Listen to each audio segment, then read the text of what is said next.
Chapter 27. What time are you meeting your friend? I asked. 7 o'clock, after rehearsal. Kathy handed me her coffee cup. If you can't remember her name, Theo, it's Nicole. Right, I yawned. Kathy gave me a stern look. You know, it's a little insulting that you don't remember. She's one of my best friends. You went to her going-away party for fuck's sake. Of course I remember Nicole. I just forgot her name, that's all. Kathy rolled her eyes. Whatever, pothead. I'm having a shower.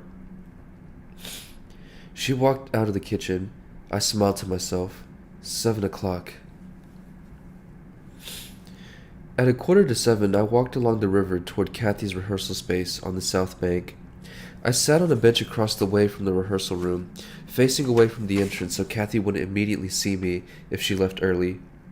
Every so often I turned my head and glanced over my shoulder, but the door remained shut.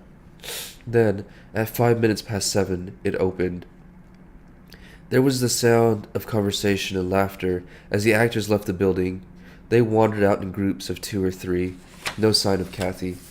I waited 5 minutes, 10 minutes.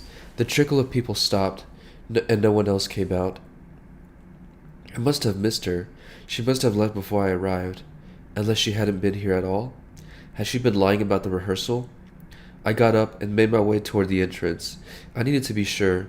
She was still inside and she saw me. What then? What excuse could I have for being here? I could come to surprise her? Yes, I'd say I was here to take her and Nicole out for dinner. Kathy would squirm and lie her way out with some bullshit excuse. Nicole is sick. Nicole has canceled. So Kathy and I would end up spending an uncomfortable evening alone together. Another evening of long silences. I reached for the entrance. I hesitated, grabbed the rusted green handle, and pushed open the door. I went inside. The bare concrete interior smelled damp. Kathy's rehearsal space was on the 4th floor. She had moaned about having to climb the stairs every day. So I went up the main central staircase. I reached the 1st floor and was starting for the 2nd when I heard a voice on the stairs, coming from the floor above. It was Kathy. She was on the phone. I know, I'm sorry. I'll see you soon. I won't be long. Okay, bye. I froze. We were seconds away from colliding with each other. I dashed down the steps, hiding around the corner. Kathy walked past without seeing me. She went out the door. It slammed shut. I hurried after her and left the building. Kathy was walking away, moving fast toward the bridge. I followed, weaving between mutters and tourists, trying to keep a distance without losing sight. She crossed the bridge and went down the steps into the embankment tube station. I went after her, wondering which line she would take. But she didn't get on the tube. Instead, she walked straight through the station and out the other side. She continued walking toward Charing Cross Road. I followed. I stood a few steps behind her at the traffic lights. We crossed Charing Cross Road and headed into the Soho. I followed her along the narrow streets. She took a right turn and left, another right. Then she abruptly stopped. She stood on the corner of Lexington Street and waited. So this was the meeting place. A good spot. Central, busy, anonymous. I hesitated and slipped into a pub on the corner. I positioned myself at the bar. It offered a clear view through the window of Kathy across the road. The barman, bored, with an unruly beard, glanced at me. Yeah? A pint. Guinness. He yawned and went to the other side of the bar to pour the pint. I kept my eyes on Kathy.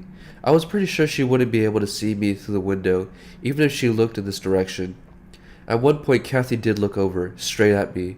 My heart stopped for a second. I was sure she had noticed me, but no, her gaze drifted on. The minutes passed, and still Kathy waited. So did I. I sipped my pint slowly, watching. He was taking his time, whoever he was. She wouldn't like that. Kathy didn't like to be kept waiting, even though she was perpetually late. I could see she was getting annoyed, frowning and checking her watch. A man crossed the road toward her. In the few seconds he took to cross the street, I had already assessed him. He was well built. He had shoulder-length fair hair, which surprised me, as Kathy always said she only went for men with dark hair and eyes like mine, unless that was another lie. But the man walked right by her, She didn't even look at him. Soon he was out of sight. So it wasn't him. I wondered if Kathy and I were both thinking the same thing. Had she been stood up? Then her eyes widened. She smiled. She waved across the street, at someone out of sight. At last, I thought, it's him. I craned my neck to see. To my surprise, a tardy-looking blonde, about 30, wearing an impossibly short skirt and improperly high heels, tottered over to Kathy. I recognized her at once. Nicole. They greeted each other with hugs and kisses. They walked off, talking and laughing, arm in arm. So Kathy hadn't been lying about meeting Nicole. I registered my emotions with shock. I ought to have been hugely relieved that Kathy had been telling the truth. I ought to have been grateful, but I wasn't. I was disappointed.